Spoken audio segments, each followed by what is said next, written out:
Hello friends, welcome to our channel knowledge reflection, जहां आज हम लोग स्टडी करने वाले हैं numerical problems based on electricity. पिछले दो वीडियोस में हम लोगों ने पूरे चैप्टर्स को स्टडी किया है, जिसमें हम लोगों ने पढ़ा है voltage, current, Ohm's law, resistance का पैरेलल और series combination, heat energy, power और रेजिस्टिविटी। इन सभी टॉपिक्स के ऊपर बेस्ड आपके न्यूमेरिकल प्रॉब्लम्स आज हम एक एक करके स्टडी करने वाले हैं। तो सबसे पहले हम लोग चलते हैं पहले क्वेश्चन की ओर। पहला क्वेश्चन जो आपका लिखा हुआ है, how many of electron required to get 1 coulomb negative charge. ठीक, अब देखिए, जब इस तरीके के क्वेश्चंस आपसे पूछे जाते हैं तो सबसे पहली चीज़ आती है कि इलेक्ट्रॉन्स पूछा गया है, कितने इलेक्ट्रॉन्स चाहिए, कितने कूलाम का चार्ज चाहिए हमको। क्यू जो है यानी आपका वो है आपका 1 कूलाम। सबसे पहले देखिए, जब भी आप किसी क्वेश्चन को पढ़िए तो सबसे पहले क्वेश्चन से जो जो इन्फॉर्मेशन आपको गिवन है सबसे पहले उसको राइट डाउन करिए और उसके बाद देखिए कौन सा फार्मूला हमें लगाना है जिससे हमारा आंसर आ जाएगा। अब चूंकि क्यू आपको दिया गया है 1 कूलाम है और आपको पता है इलेक्ट्रॉन्स पूछा गया है, एक इलेक्ट्रॉन के ऊपर जो चार्ज होता है वो आपका होता है 1.6 इंटू 10⁻⁻19 कूलाम। ये चीज़ आपको याद रखनी है। इसके बाद अब बात आती है कि हम कौन सा फार्मूला लगाएंगे। हमें निकालना है नंबर ऑफ इलेक्ट्रॉन्स यानी n। अब आपको पता है कि टोटल जो चार्ज होता है Q वो number of electrons into E के बराबर होता है। अब यहाँ से हमें n की वैल्यू निकालनी है तो इसी को हम लोग आगे सॉल्व करते हैं। n इज इक्वल टू आपका हो जाएगा Q/E। दोनों वैल्यूज़ को रख दीजिए। Q की वैल्यू आपकी 1 है अपॉन 1.6 इंटू 10⁻⁻19। अब इस क्वेश्चन को सॉल्व करने के लिए या इसका आंसर एग्जैक्ट लाने के लिए हम पावर्स को पहले नीचे से ऊपर लेकर जाएंगे और आपकी पावर पॉजिटिव हो जाएंगी। ये हो जाएगा 10⁻19 या 1 इंटू 10⁻19 अपॉन 1.6। इसको आप सॉल्व कर दीजिए। जब आप इसे सॉल्व करेंगे तो आपका आंसर आएगा 6.25 इंटू 10⁻18। ये आपका n है और n की कोई भी यूनिट नहीं होती है। जहाँ पर नंबर ऑफ इलेक्ट्रॉन्स पूछा जाएगा या किसी भी चीज़ का नंबर पूछा जाएगा तो याद रखिएगा वहाँ पर कोई भी यूनिट नहीं लिखी जाएगी। तो देखिए, आपने इस क्वेश्चन को सॉल्व करने के लिए कौन सा फार्मूला लगाया। टोटल चार्ज Q जो होता है वो हमेशा n इंटू E क्या होता है। E आपका एक इलेक्ट्रॉन पर जितना चार्ज होता है या एक इलेक्ट्रॉन जितना नेगेटिव चार्ज को कैरी करता है उसको रखते हैं। तो चूंकि इलेक्ट्रॉन के ऊपर नेगेटिव चार्ज होता है, हमें 1 कूलाम का नेगेटिव चार्ज चाहिए, हमने इस फार्मूले को लगा दिया और हमने यहाँ पे नंबर ऑफ इलेक्ट्रॉन्स निकाली। यही आपका आंसर हो जाएगा। अब बढ़ते हैं दूसरे क्वेश्चन की ओर। दूसरा क्वेश्चन आपका कह रहा है कैलकुलेट द करंट।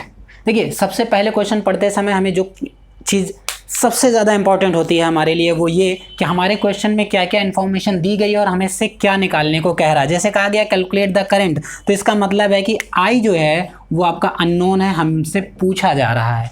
इसके बाद इफ़ 900 कूलाम चार्ज, देखिए 900 कूलाम चार्ज मतलब आपका Q दिया गया है, Q आपका दिया है 900 कूलाम, है ना, passes through it in 10 minutes और आपका ये दिया गया है टाइम दिया गया है 10 मिनट्स।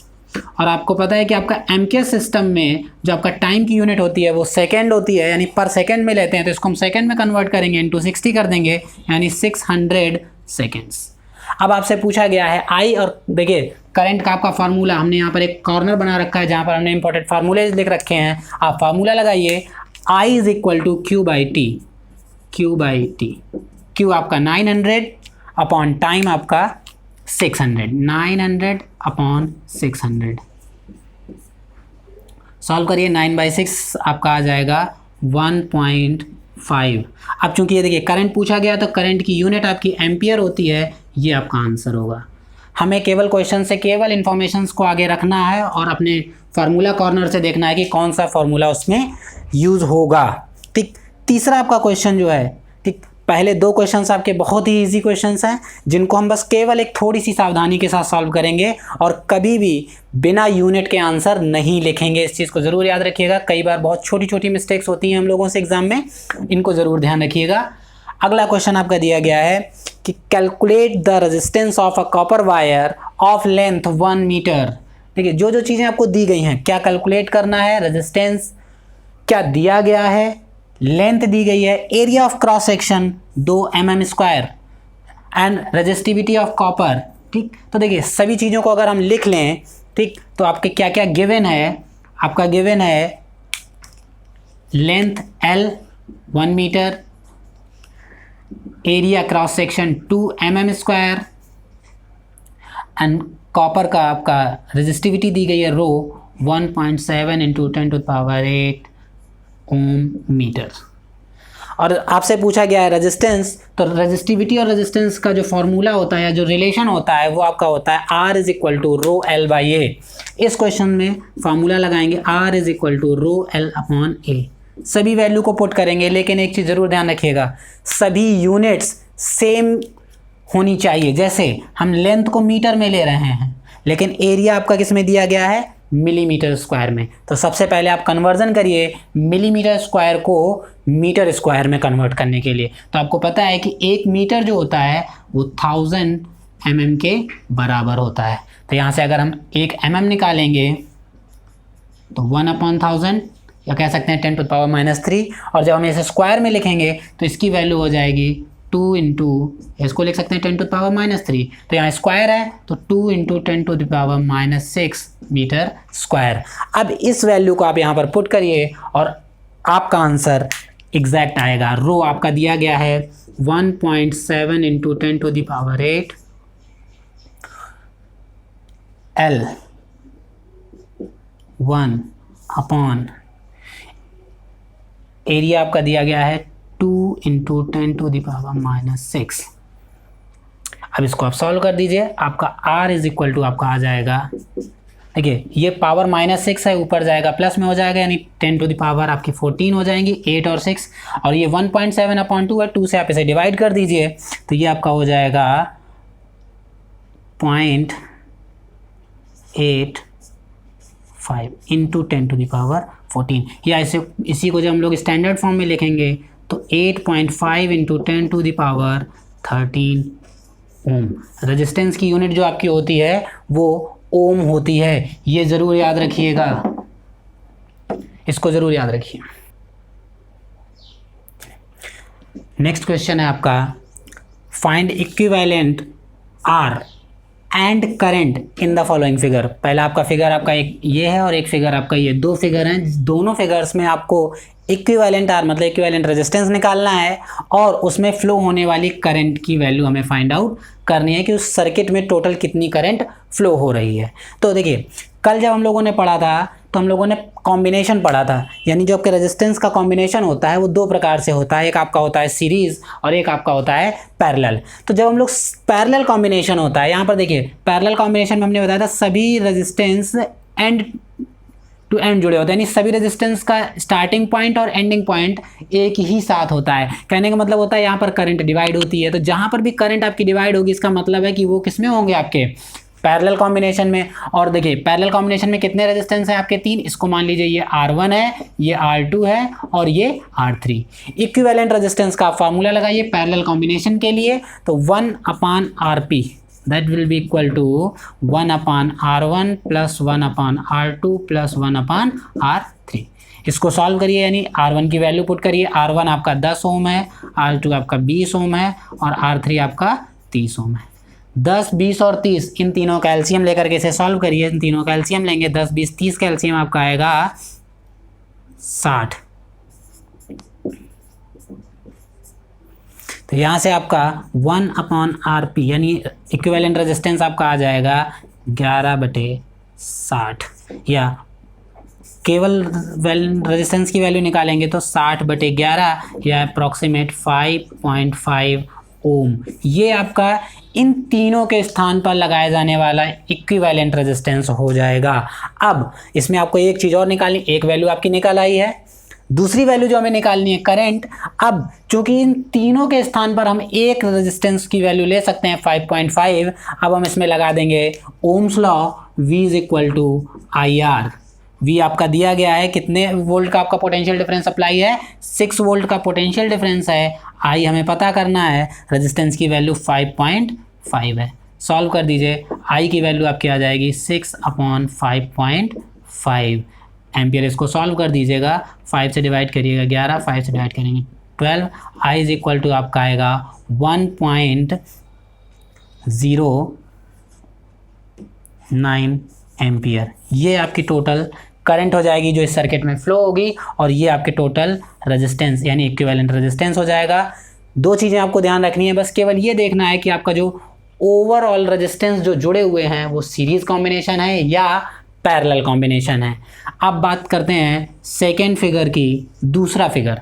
सेकेंड फिगर में हम लोग देखते हैं कि जो आपका रेजिस्टेंस दिए गए हैं वो किस क्रम में है, सीरीज है या पैरेलल। तो यहाँ पर हम देखते हैं जब करंट यहाँ से जाती है तो ये पहला रेजिस्टेंस मिलता है, लेकिन इन दोनों में तो हम मान लेते हैं ये रेजिस्टेंस R1 है, ये R2 है और ये आपका R3 है। ठीक, तो देखिए R1, R2 और R3 इन दोनों में से पहले इन दोनों को देखिए, ये दोनों रेजिस्टेंस पैरेलल में जुड़े हैं, तो हम यहाँ पर लिखेंगे since R2 and R3 are parallel combine. तो पैरेलल कॉम्बाइन है तो इनके रेजिस्टेंस निकालेंगे 1/RP is equal to 1/R2 plus 1/R3, यानी ये हो जाएगा आपका 1/3 प्लस 1/6। एलसीएम लेंगे 6, ये आपका आ जाएगा 3/6, पलट देंगे आरपी की वैल्यू आपकी हो जाएगी 6/3 यानी 2 ओम।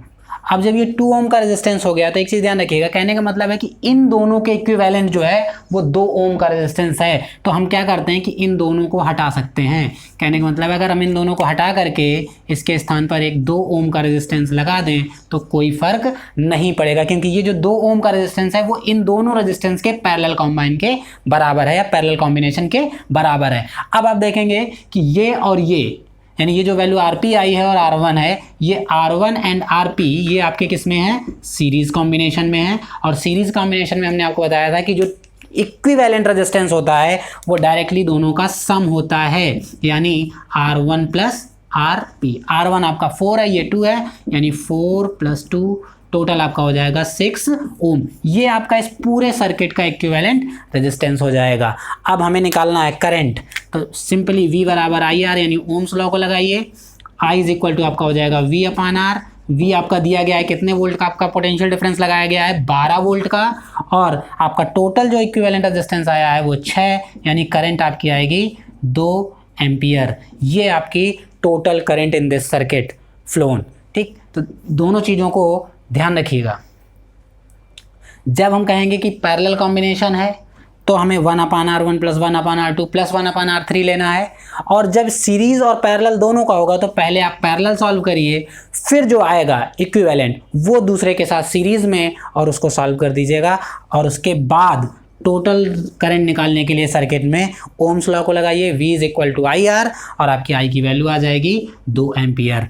ये दोनों डायग्राम बहुत अच्छे से समझिएगा, इसी प्रकार के क्वेश्चंस आपको अक्सर एग्जाम में मिलते हैं, ध्यान रखिएगा। नेक्स्ट क्वेश्चन आपका है इसी क्रम में, एक क्वेश्चन आपसे पूछा जाता है कि कैसे हम अपने रेजिस्टेंस को कंबाइन करें कि हमारा इक्विवेलेंट रेजिस्टेंस आपको इतना आ जाए। जैसे क्वेश्चन दिया, how will you join the resistors of 3 ohm 6 ohm and 8 ohm. देखिए आपके पास 3 रेजिस्टेंस हैं, है ना, और अगर हम तीनों रेजिस्टेंस को आपस में जोड़ें, है ना, तो हमारा इक्विवेलेंट रेजिस्टेंस क्या आना चाहिए, 10 ओम आना चाहिए। तो हमें इन 3 रेजिस्टेंस को आपस में इस प्रकार से जोड़ना है कि उनका इक्विवेलेंट रेजिस्टेंस 10 ओम आ जाए। तो हमारे पास देखिए जोड़ने के तरीके केवल 2 हैं, या तो हम इन्हें सीरीज़ में जोड़ेंगे या पैरेलल में। अब देखिए अगर हम इन तीनों को सीरीज़ में जोड़ते हैं तो देखिए R इक्विवेलेंट अगर हम सीरीज़ में निकालेंगे तो वो आपका होगा R1 plus R2 plus R3, यानी 3 + 6 + 8। तो आप सिंपली देख सकते हैं कि ये वैल्यू जो होगी वो 10 से ज़्यादा है। तो कहने का मतलब हुआ कि हम इन तीनों को सीरीज़ में नहीं जोड़ सकते हैं। अब देखते हैं कि हम क्या तीनों को पैरेलल में जोड़ सकते हैं कि नहीं। तो अगर हम तीनों को पैरेलल में जोड़ेंगे तो ये आपका हो जाएगा 1/3 प्लस 1/6 प्लस 1/8। एलसीएम ले लेंगे, आपका आएगा 24। ये भी आपका 10 ओम नहीं आने वाला है। तो कहने का मतलब है कि हम इनको ना तो तीनों को एक साथ सीरीज में जोड़ सकते हैं, ना ही तीनों को एक साथ पैरेलल में। तो हम क्या करें, अब हमारे पास एक तरीका बचता है कि हो सकता है कि हम एक को सीरीज में रखें और 2 को पैरेलल में कर दें, शायद आपका आंसर आ जाए। ये तरीका हो सकता है। कैसे करेंगे? अब देखिए 3 ओम, 6 ओम और 8 ओम है ना, तो हम लोगों को 10 ओम लाना है। हम मान लेते हैं 8 ओम को यहाँ रखते हैं, 3 ओम को यहाँ रखते हैं और 6 ओम को यहाँ पर रखते हैं। अब देखते हैं कि क्या इन सब का इक्विवेलेंट रेजिस्टेंस आपका 10 ओम आएगा। तो सबसे पहले हम सॉल्व करने के लिए इन दोनों को लेंगे। 3 ओम और 6 ओम ये दोनों आपके किस में है? पैरेलल में है। तो 1/RP इज इक्वल टू आप निकालेंगे 1/3 प्लस 1/6, आपकी वैल्यू हो जाएगी 6, 3, 2 + 1, यानी ये आपका आ जाएगा 1/2, यानी R ऑफ P आपका हो जाएगा 2 ओम। अब देखिए ये वैल्यू इक्विवेलेंट आपके 2 ओम की हो जाएगी और ये आपका 8 ओम है, ये दोनों सीरीज, यानी टोटल इक्विवेलेंट कितना हो जाएगा? टोटल रेजिस्टेंस आपका जो हो जाएगा वो आपका हो जाएगा 2 ओम प्लस 8 ओम, यानी कितना? 10 ओम। कहने का मतलब है कि अगर हमें इन तीनों रेजिस्टेंस को आपस में जोड़ना होगा तो देखिए अगर हम तीनों को सीरीज में जोड़ते हैं 10 नहीं आएगा, तीनों को पैरेलल में जोड़ते हैं 10 नहीं आएगा। तो हम क्या करेंगे? एक को सीरीज में रखिए और 2 को पैरेलल में, और कॉम्बिनेशन बनाइए। जरूरी नहीं है कि आपका एक ही कॉम्बिनेशन बनाने पर आंसर आ जाए, हो सकता है कि आप पहले यहाँ पर 3 ओम रखें, यहाँ पर 8 ओम रखें और यहाँ 6 ओम रखें और गलत हो जाए। तो इसलिए इसको हम अलग अलग तरीके से करके देखेंगे कि किससे आपका आंसर 10 ओम आ सकता है। हाँ, यहीं पर अगर कभी गलती से पूछ दिया जाए कि इन तीनों को किस कॉम्बिनेशन में जोड़ा जाए कि आपका रेजिस्टेंस मैक्सिमम हो जाए, तो याद रखिएगा मैक्सिमम रेजिस्टेंस के लिए हमेशा सीरीज में जोड़ते हैं और मिनिमम रेजिस्टेंस के लिए हमेशा पैरेलल में जोड़ेंगे। इस चीज़ को ज़रूर याद रखिएगा कि अगर कभी आपसे क्वेश्चन में कहता है कि मैक्सिमम रेजिस्टेंस हमें चाहिए तो किस उसमें जोड़ेंगे, तब हम उसे जोड़ेंगे सीरीज में, और अगर हमें चाहिए होगा मिनिमम रेजिस्टेंस इक्विवेलेंट तो हम उसे जोड़ेंगे किसमें? पैरेलल में। ये चीज़ ध्यान रखिएगा। इसके बाद नेक्स्ट क्वेश्चन आपका आता है जो कि आपका पावर से रिलेटेड है, जहाँ पर क्वेश्चन दिया गया है a bulb is rated 60 watt and 240 volt, है ना। कल हमने आपको इससे पहले वाले वीडियो में हमने आपको बताया था जी पावर रेटिंग जब दिया गया होता है, जैसे लिखा होता है किसी भी अप्लायंस पे 60 वाट 240 वोल्ट, तो इसका मतलब होता है कि उस पर जो V है यानी उस पर जो वोल्टेज सप्लाई दिया जा रहा है, यदि अगर उस पर वोल्टेज सप्लाई 240 वोल्ट की दी जाए पोटेंशियल डिफरेंस, तो उसकी पावर जो है वो 60 वाट है। यानी कहने का मतलब है कि वो 1 सेकेंड में 60 जूल एनर्जी को क्या करेगा? कंज्यूम करेगा। कहा गया कैलकुलेट इट्स R, क्या निकालना है? R। अब हमें निकालना है रेजिस्टेंस। अब देखिए P, V और R। P के लिए हमारे पास यानी पावर के लिए हमारे पास 3 फार्मूले होते हैं, VI होता है, I² R होता है और V²/R होता है। देखिए यहाँ पर V और R और P 3 में रिलेशन चाहिए तो हम ये वाला फार्मूला यूज करेंगे, P = V²/R। वैल्यू पुट करिए, V की वैल्यू आपकी दी गई है कितनी? 240/60 डिवाइड कर दीजिए 960 ओम। ये आपका रेजिस्टेंस आ जाएगा किसका? जो बल्ब आप यूज कर रहे हैं 60 वाट का, उसका रेजिस्टेंस आपका कितना है? 960 ओम है। अब देखिए इसी क्वेश्चन में कहा गया है कि अगर हम वोल्टेज सप्लाई को 120 वोल्ट कर दें, तो याद रखिएगा जब भी इस तरीके का क्वेश्चन होगा जहां पर वोल्टेज सप्लाई को कम या ज़्यादा किया जाए, घटाया या बढ़ाया जाए, तो देखिए वोल्टेज सप्लाई कम ज़्यादा हो सकती है, पावर रेटिंग कम ज़्यादा हो सकती है, लेकिन अगर बल्ब सेम यूज़ किया जा रहा है तो रेजिस्टेंस कभी भी चेंज नहीं होगा। यानी ये जो रेजिस्टेंस आया है ये बल्ब का रेजिस्टेंस यही रहेगा। अब नेक्स्ट क्वेश्चन में रेजिस्टेंस आपको पता है, जो सेकंड पार्ट इसका पूछा गया, if voltage supply is 120 volt, तो रेजिस्टेंस आपका दिया गया है 960 ओम और पावर सप्लाई आपकी कम कर दी गई है, V = कितना हो गया? 120 वोल्ट। अब यहाँ पर आपसे 2 चीज़ें पूछी गई हैं, पावर पूछा गया है और करंट पूछा गया है। तो देखिए पावर के लिए फॉर्मूला लगाइए, P = V²/R।